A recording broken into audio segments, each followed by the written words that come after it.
Assalomu alaykum do'stlar. Rossiyaga poyezdda kelayotgan yurtdoshlar uchun ushbu videoni diqqat bilan oxirigacha ko'ringlar va kommentariyada fikrlaringizni yozib qoldiringlar. Nima sababdan bunaqa bo'lishi mumkin?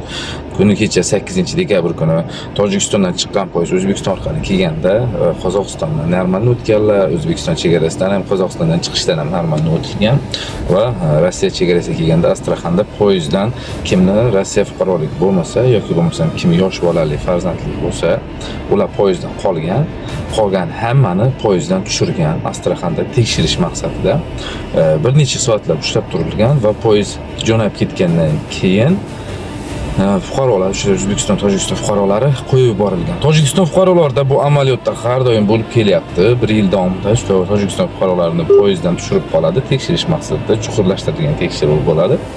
Hozirda endi Tojikiston poyezdida O'zbekiston fuqarolari kelsa ham mana shunaqa tushirib qolish holatlari bo'lyapti va gruppalarga har xil video yozuvlar tarqaldi. Poyezdda kelmanglar deb, bu menimcha Tojikiston poyezdida kelganligi sababli bo'lgan voqea deb o'ylaymiz. O'zbekiston poyezdida hali unaqa narsa bo'lmagan, hech kim tushirib qolmagan. Lekin Tojikiston poyezdidan muntazam, ya'ni har doimiy ravishda har reyslarda odamlarni tushirib qolib tekshirish maqsadida poyezd jo'nab ketgandan keyin qo'yib yuborishlar bo'lyapti. Hozir men Galasoyda ham qo'yib beraman sizlarga. Eshitinglar bo'lgan voqeani, lekin bu yerda opa shu muhokamalarga sabab bo'lgani uchun qo'yapman. Tojikiston poyezdida kelgan. Shuning sababli O'zbekiston fuqarolarini ham tushirib qolgan deb o'ylaymiz. Sizlar qanaqa fikrdasizlar? Kommentariyada yozib qoldiringlar. Rossiyaga kelayotganlar 2026-yilda. Assalomu alaykum do'stlar. Bugun 9-yanvar kechki soat 1da O'zbekistondan Volgogradga kelib tushdik poyezdda.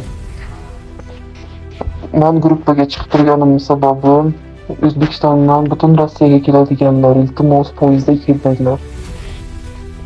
O'zbekistondan ham Qozog'istonning chegaralaridan ham hammasidan yaxshi o'tib kelayotgan edik. Rossiyaning chegarasiga kelganda, Astraxanga kelganda butun odamlarni vagondan tushirib, tekshirish maqsadida hammani tushirdi. Vagonlarda, poyezdda faqat rossiyaskiy grajdanstvasi bor odamlar va yosh bolasi bor odamlar qoldi.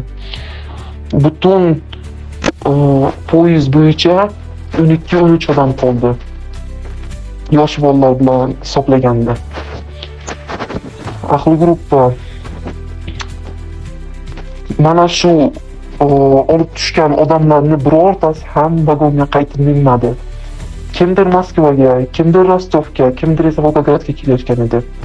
Kimni puli bor, kimdir puli yo'q. Hech qaysini qiziqtirmaydi. Ahli gruppa o'tib qolib o'tiribdi. Yarim soat ichida 16 odamni deport urdilar. Astraxandan o'tib qolganlar puli yo'q, puli borlar endi taksida ketishlariga to'g'ri keladi.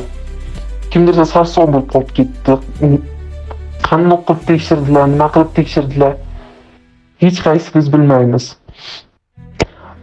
Ahli gruppa, iltimos, O'zbekistondan Volgogradga, butun Rossiyaga keladiganlar poyezdda kelmanglar. Xoruzor qilib qo'yadi. Astraxandan Dalchiga o'tkazishi qiyin bo'lib turibdi. Iltimos, taksida kelinglar. Taksi eng qulay bo'lib turibdi.